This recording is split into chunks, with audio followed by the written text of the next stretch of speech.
સમાચારમાં આગળ વાત કરીએ બનાસકાંઠાની તો બનાસકાંઠામાંથી મળી રહી છે મોટી રાજકીય ખબર કે જ્યાં એશિયાની સૌથી મોટી બનાસ ડેરીની નિયામક મંડળની ચૂંટણીને લઈને આજનો દિવસ ખાસ રહ્યો છે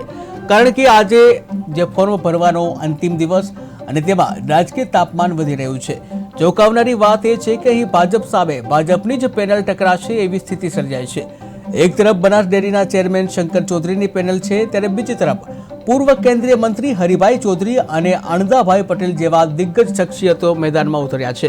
હરિભાઈએ પાલનપુર, અણદાભાઈએ કાંકરેજ બેઠક પરથી ફોર્મ ભર્યું છે તેમજ બનાસ ડેરીના વર્તમાન વાઇસ ચેરમેન ભાઉભાઈ રબારી અને જોઈતાભાઈ પટેલે પણ આજે ફોર્મ ભરી સ્પર્ધાને વધુ રસપ્રદ બનાવી છે। ત્યારે હાલ તો દરેક બેઠક ઉપર ભાજપના અંદરખાને ધમાસણ જોવા મળી રહ્યું છે। આગામી બનાસ ડેરીની ચૂંટણી આપણા સૌના આગેવાન અને વિઝનરી લીડર શંકરભાઈ ચૌધરીના નેતૃત્વમાં સમગ્ર જિલ્લો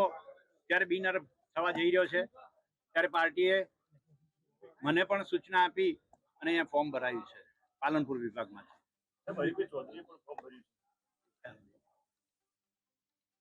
હું મારી મેં ભર્યું છે આજે ભાજપ સામે ભાજપ ના ના ફોર્મ ભર્યું આપે પણ આજ બેઠક પરથી ફોર્મ ભર્યું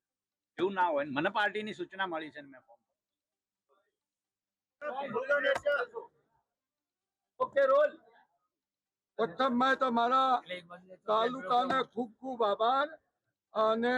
મોટો આભાર પાર્ટીના અમે વફાદાર અને આજીવન વફાદાર રહેશો અને અમારા આપણા ચેરમેન સાહેબ શંકરભાઈ ચૌધરી એમના નેજા નીચે અમે બધા કામ કરશું અને બધા જિલ્લાનું સારું ભવિષ્ય પોતે અમને દેખાઈ રહ્યું એમના ભેગા અમે હા ને પાર્ટી તમારી બેઠક જે બિનહરીફ આખા તાલુકા બિનહરીફ કરાવી એમને ખૂબ ખૂબ આભાર ને હું એમનો ઋણી છું। આ જીવન મને